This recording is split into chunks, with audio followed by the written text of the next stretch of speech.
Hey guys, what's up, what's up, what's up? And for today's video ay ituturo ko sa inyo kung paano nga ba natin i-hide yung pagiging online or yung online status natin sa Messenger.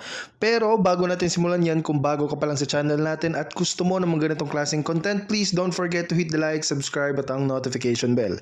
So tara, wag na natin patagalin pa. Make it sure na ang gagawin nyo sa Messenger nyo ay i-update nyo muna. Okay? Update nyo muna dun sa Play Store para lahat ng mga feature ay hindi kayo outdated. So halimbawa guys, itong account natin dito sa Messenger, pwede natin, as you can see dito sa active status, naka-check siya. Okay? So ang ibig sabihin yan, magiging active yung status natin or naka-online tayo. Pero ang gagawin natin, papaano nga ba natin i-hide yung pagiging active status? So napakasimple lang, ito turn off lang natin to. Ayan. So dito meron kayong pagpipilian, pwedeng until I change it. So manual mong gagawin, ito turn on or ito turn off. So dito meron ding for 1 hour, for 8 hours until 8 PM. So nakadepende. So pag sinabi naman natin for 1 hour, after 1 hour babalik siya sa pagiging active. After 8 hours, magiging active siya ulit after 8 hours. Okay? So ang iba ang ginagawa, until I change it yung pinipili, tapos kiniklik nila yung post. Pero guys, alam nyo ba na may instances na kahit naka-click na or clinic nyo na itong show when you're active, kahit naka-off na to, may tendency pa rin na online pa rin yung status nyo. So ang gagawin nyo lang is pumunta kayo dito sa Facebook.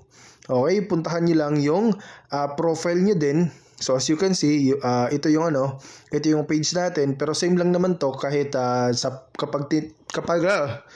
kapag tiningnan nyo dyan sa profile niyo. So ang gagawin nyo lang is pumunta lang kayo dito sa settings, i-click nyo lang itong settings. Okay, so hanapin nyo lang, scroll down kayo dito sa baba at hanapin nyo yung active status under sa audience and visibility.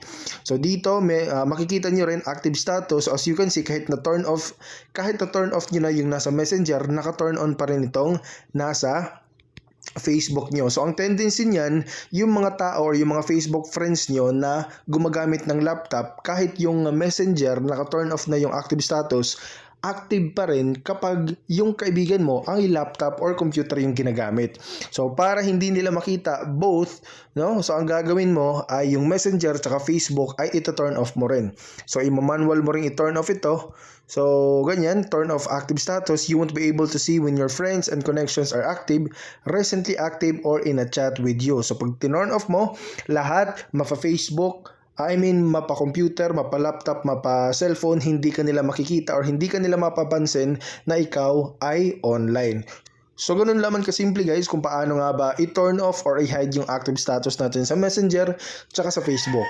And I hope nakatulong tong video na to at please don't forget to hit the like, subscribe at ang notification bell.